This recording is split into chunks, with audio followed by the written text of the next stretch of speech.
তই মিছা মিছি আমাৰ কাৰণে অপমান পালি। সেইকাৰণে কৈছোঁ আমি কথাবোৰ লোকঢাক কৰি বেয়া কামহে কৰিলোঁ। নবৌ হাতত দিয়া হ'লেও তেওঁ বেয়া নাপালেহেঁতেন। সেইজনী গতিমতি ধৰিবই নোৱাৰি। তোৰ মায়েৰে মোৰ হাতত তোৰ কাৰণে কিবা বস্তু দি পঠিয়াই আৰু এওঁ যদি মোক কয় ৰাস্তাত পেলাই দিবৰ কাৰণে, তেতিয়া তোৰ কেনেকুৱা লাগিব?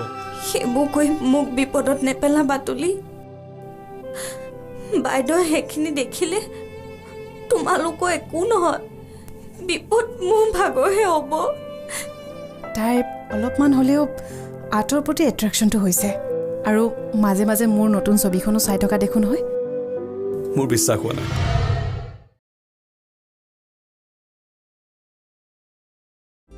মাৰ লগত বেলেগ আবেগ, পাপাৰ লগত বেলেগ আবেগ। হোৱাট ইজ দিছ তুলি? এইবোৰ কি? কাৰণ মাক মোৰ ভাল নালাগে। মাৰ কোনো কথা মই এডজাষ্ট কৰিব নোৱাৰোঁ। কিন্তু কিয়? কিয় তই তোৰ মাৰ লগত এডজাষ্ট কৰিব নোৱাৰ? কি কাৰণ আছে এনেকুৱা যে তই তোৰ মাৰক ভাল নাপাৱ? সেইজনী কি তোৰ নিজৰ মা নহয়? সেইজনী মাৰে তোক জন্ম দিয়া নাই? দেন হোৱাই তুলি? কিয় তই তোৰ মাক সহ্য কৰিব নোৱাৰ? কেতিয়াবা নিজকে প্ৰশ্ন কৰি চাইছনে? এবাৰ নিজক সুধি চাবিচোন, তই আচলতে তোৰ মাৰৰ পৰা কি বিচাৰ?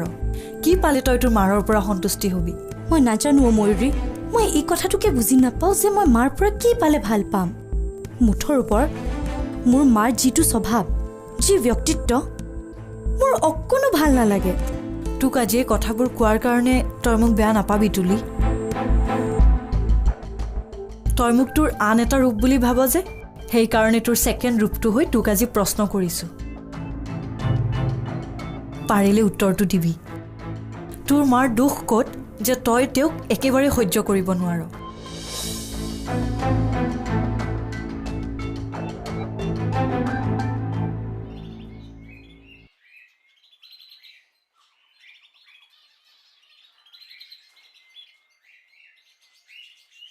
হেৰি, চাহ খাওক।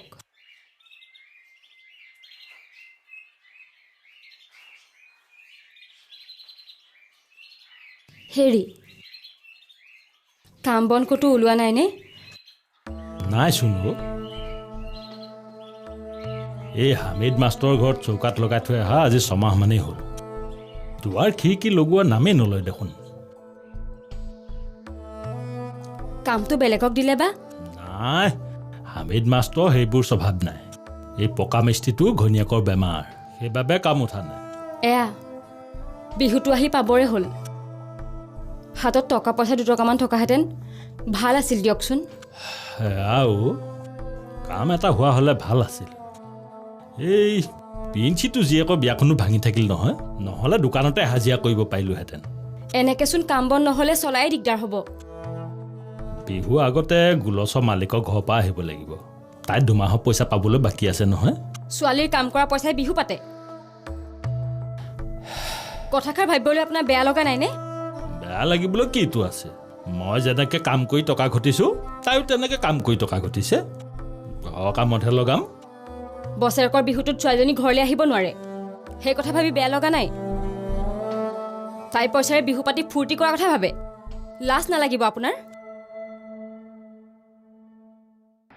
আজি তুলি ইমান সোনকালে গুচি গ'ল যে? তোমাৰ বেয়া লাগিছে নেকি? নাই, তাই নাথাকিলে তোমাৰহে মনটো ডাৱৰীয়া হৈ থাকে। থাকিবই, আফটাৰ অল তাই মোৰ বেষ্ট ফ্ৰেণ্ড। ময়ূৰী, আচলতে বেষ্ট ফ্ৰেণ্ডে আল্টিমেট ৰিলেশ্যনশ্বিপ হ'ব পাৰে। তোমাৰ কথাষাৰ মই বুজি নাপালোঁ। মানে মানুহৰ জীৱনত বহুত বেলেগ বেলেগ ৰিলেশ্যনশ্বিপ থাকিব লাগে। থাকিব লাগে মানে থাকিব পাৰে। অঁ পাৰে, মানে থাকেই। যেনে তোমাৰ মাক দেউতাক, দাদা ভণ্টি বাইদেউ, আৰু মামা মামী, খুৰা খুৰী, পেহা পেহী, আৰু ককা আইতা আৰু ওচৰ চুবুৰীয়াৰ লগতো আন্তৰিকতা থাকে। আৰু কিনো আৰু কৰি আছা? ইমানখিনি দেখোন ক'লোৱেই।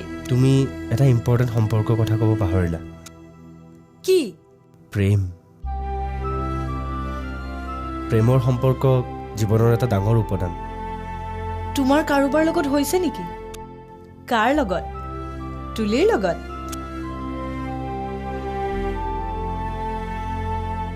হেৰি গোলচৰ মালিকৰ ঘৰলৈ গ'লে সুধিবচোন তাইক বিহুত আহিবলৈ দিয়ে নে নিদিয়ে। ক'ত দিব চাগে, সেইবোৰ চহকী মানুহৰ কথা, সিহঁতৰ কিমান কাম থাকিব চাগে। সেই বুলি বিহুত নিজৰ ঘৰখনলৈ নাহিবনে? টকা লৈ ছোৱালী তেওঁলোকক দি থৈছোঁ, গতিকে মালিকৰ ইচ্ছামতে চলিব লাগিব। ঠক হে। হেৰা শুনাচোন, কি হ'লনো? কথা এটা হ'ল নহয়। কি হ'ল? মাজনীৰ কাৰণে যে কাপোৰযোৰ লৈছিলোঁ, তাৰ কিস্তিৰ পইচা দিবলৈ মই আজি দোকানখনলৈ গ'লো নহয়। পইচা দিয়াত দেৰি হোৱাৰ বাবে দোকানীয়ে কিবা ক'লেছে? নহয় হে, তাতোতকৈও তাজ্জুব কথা হৈছে। দোকানীয়ে মোৰ পৰা পইচা নল'লে নহয়। কিহৰ মৰমতনো পইচা নল'লে? তাক মোৰ বাকীৰ পইচা হেনো দিলে। কোনে দিলে? তাকেইতো মই বোলো আপোনাৰ কিবা ভুল হৈছে, মইতো পইচা দিয়া নাই। দোকানীয়ে বোলে আপোনাৰ লগত অহা ছোৱালীজনীয়ে দি গ'ল। আমাৰ মাজনীৰ লগৰ সেই চহকী ঘৰৰ ছোৱালীজনীয়ে যে তাইও এযোৰ কাপোৰ ল'ব বুলি মোক দোকানখনলৈ লৈ গৈছিল যে, তাইয়ে এই কাপোৰযোৰৰ পইচা বাকী সোধাই গুচি গ'ল। এই হেৰি নহয়, কথাটো বাৰু আমাৰ মাজনীয়ে গম পাইছেনে নাই? জানো আছোন, ময়েই গম পোৱা নাই, তাইনো চাগে ক'ত গম পাব। দেউতা কি হৈছে? বয়স হৈছে যে এইবোৰ হ'বই আৰু অলপ।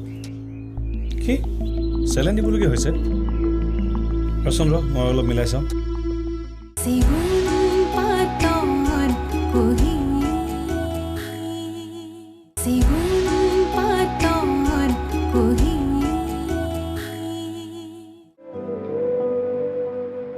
অঁ, তই কেতিয়াবা আহি পালি নেকি? তই এনেকুৱা এটা কাম কৰি থৈছ, অথচ মোক এবাৰো জনোৱা নাই নহয়। তই নজনাকৈ মই কি কাম কৰিলোঁ? তই মোৰ দেউতাৰ বাকী মাৰি ফুৰিছ। মোৰ কাপোৰযোৰৰ ধাৰ মাৰিবলৈ তোক কোনে ক'লে হা? আৰে ইমান পুৰণা কথা তই আজি ওলাইছ। বল বল, ক্লাছলৈ লেট হৈছে, বল। নিজকে মহান দেখুৱাই তই কি প্ৰমাণ কৰিব বিচাৰিছ হা? তোৰ দেউতাৰ বহুত টকা আছে ন, সেইকাৰণে তই লোকৰ ধাৰ মাৰি ফুৰিছ। আচ্ছা এটা কথা কচোন, তোৰ যে দেউতাৰ যে চাহৰ দোকানত যিখিনি ধাৰ আছে, সেই ধাৰৰ বোজা তোৰ ওপৰত নাইনে? মোৰ ওপৰতেই থাকিব, কাৰণ তেওঁ মোৰ দেউতা। আৰু তোৰ দেউতাক মই নিজৰ দেউতা বুলি ভাবিব নোৱাৰোনে? আৰু ময়ো তেওঁৰ ছোৱালীৰ দৰে নহয় জানো? হয়নে নহয় ক? মোৰ দেউতাজনৰ ধাৰৰ বোজা অলপ কমোৱা কি মোৰ অধিকাৰ নাই? তুলি, কথাবোৰ যিমান সহজভাৱে ল'ব পাৰিবি সিমান সহজ হৈ পৰিব। যিমান জটিল কৰিবলৈ চেষ্টা কৰিবি সিমানেই জটিল হৈ পৰিব। ইমানখিনি টকা আমাৰ কাৰণেতো জটিল অংকই দেচোন। আৰে মোৰ মা পাপাই বহুত টকা এনেই খৰচ কৰি থাকে, আৰু মই যদি কিবা অকণমান টকা মোৰ নিজৰ মন পচন্দ কাম এটাত খৰচ কৰিছোঁ, তেনেকৈ ভাবি ল। কথাটো সিমানতে শেষ কৰ ন। তোৰে ধাৰ মই খুজাব লাগিব। এইবোৰ কথা এতিয়া বাদ দে, শুনিছনে কি কৈছোঁ? বল ক্লাছ কৰোঁ, দেৰি হৈছে, বল। বাইদেউ, মানুহ আহিছে। দাদাক বিচাৰি আহিছে চাগে। নাই বুলি কৈছনে নাই? নাই, আপোনাকহে বিচাৰিছে। মোক? অঁ। কোন মানুহ হ'ব পাৰে? কিবা কলাৰ মানুহ বুলি ক'লে। তহঁতো যে মানুহ আৰু কলা ববা যোন মানুহ আহিব মোক আহি কবি, যা 2-এটা পইচা দি পঠিয়াই দে। নহয় নহয় বাইদেউ, কণা বোবা ভিখাৰী নহয়। তেনে মানুহ হ'লে মই মালিক নাই বুলি ঘৰৰ পৰা বিদায় দিলোঁ হয়। কিবা কলা বিচা বুলি ক'লে। মূৰ্খ কলা বীজ। বহিবলৈ দিলি নে নাই? ড্ৰয়িং ৰুমতে বহিব দিছোঁ। কেইজন মানুহ? 2জন। ডেকা নে বয়সীয়া? ডেকা, ধুনীয়া ডেকা ল'ৰা 2জন। তাই একেবাৰে ৰূপ যৌৱন চাইহে আহিছে। তই এটা কাম কৰিবি, মোৰ যদি কথা পাতোতে দেৰি হয় তেন্তে তই মাজতে এবাৰ ড্ৰয়িং ৰুমলৈ আহিবি, চাহ তাহ দিব লাগিব পাৰে। ঠিক আছে?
একো নক দেউতা কি হৈছে বয়স হৈছে যে এইবোৰ হ'বই আৰু অলপ কি চেলেন দিবলগীয়া হৈছে ৰচোন ৰ মই অলপ মিলাই চাওঁ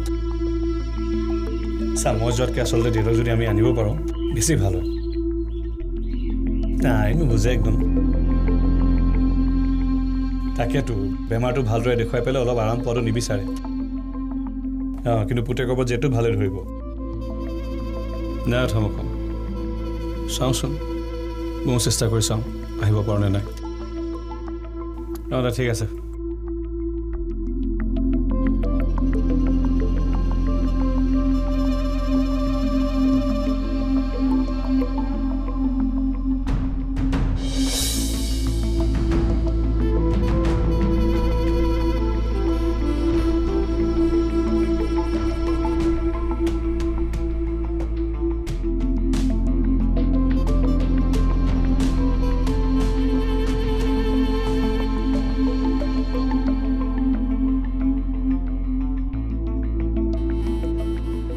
এই ডালটো যদি ভাগি যায় তাৰ পৰা কাঠ ওলাবনে বাৰু শুকান চেগুনৰ ফাইবাৰবিলাক কিন্তু বৰ ধুনীয়াকৈ জিলিকি উঠে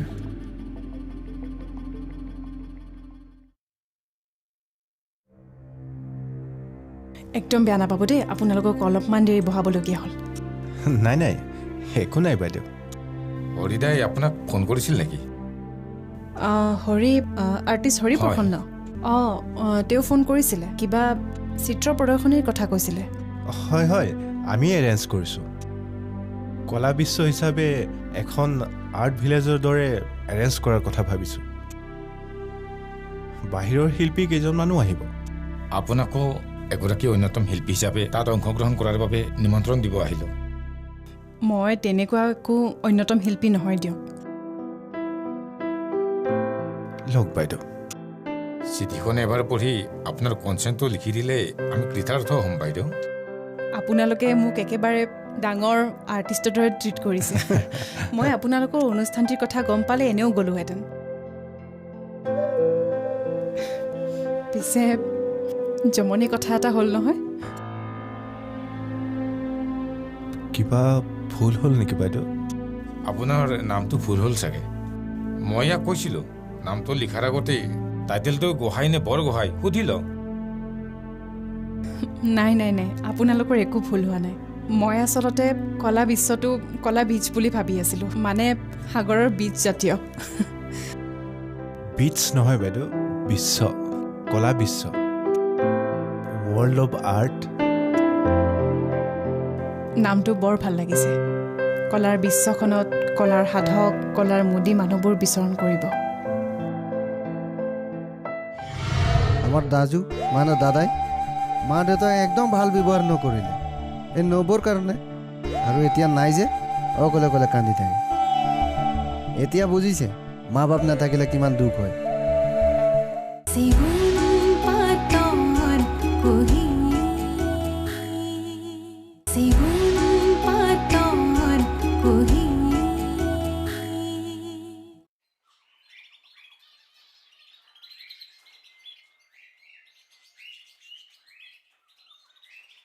স্যার এটা ক'ত যাব আপনার অফিস না ঘর স্যার ঘৰত যাম নেকি যাবতো লাগিছিলে বহুত দূৰলৈ বহুত দূৰলৈ মানে স্যাৰ কাঞ্চনটো কেতিয়াবা ঘৰলৈ যাবলৈ মন যায়নে নাই স্যাৰ ঘৰত গৈ কি কৰিম ঘৰত গৈ কি কৰিম মানে ঘৰত কি মানুহে অকল কাম কৰিব যায় নেকি নিজৰ মানুহখিনিক লগ পাবলৈ মিলি এসাঁজ খাবলৈতো মানুহ যায় কাৰ ওচৰত যাম মা বাপ নথকা মানুহ ছাৰ দাদা নবৌ আৰু ভতিজা আছে মই আকৌ ঘৰত গ'লে ভাবে মাটি বাৰী বিচাৰি আহিছোঁ সেইকাৰণে ভাল ব্যৱহাৰেই নকৰে আকৌ মোক এতিয়া মা বাবা থকা হ'লে আগতে ঘৰত গ'লে আহিবই মন নাযায় কিমান চাকৰি বাদ দিলোঁ মই কিন্তু এতিয়া একদম ঘৰত যাব মন নাযায় সঁচা দেই মা বাবা নাথাকিলে মানুহৰ কিছু নাই দেই আমাৰ দাজু মানে দাদাই মা দেউতাই একদম ভাল ব্যৱহাৰ নকৰিলে এই নবৰ কাৰণে আৰু এতিয়া নাই যে অকলে অকলে কান্দি থাকে এতিয়া বুজিছে মা বাপ নাথাকিলে কিমান দুখ হয়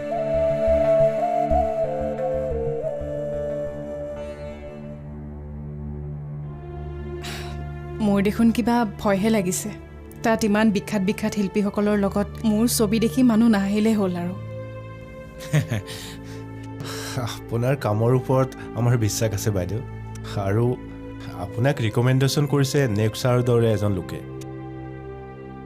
নেউক ছাৰেতো আৰু এনেই কাৰোবাক প্ৰশংসা নকৰে ৰিয়েলি নেউক ছাৰে মোৰ কথা কৈছে ছাৰো আছে নেকি আপোনালোকৰ লগত ছাৰে আমাৰ কলা বিশ্বত উদ্বোধন কৰিব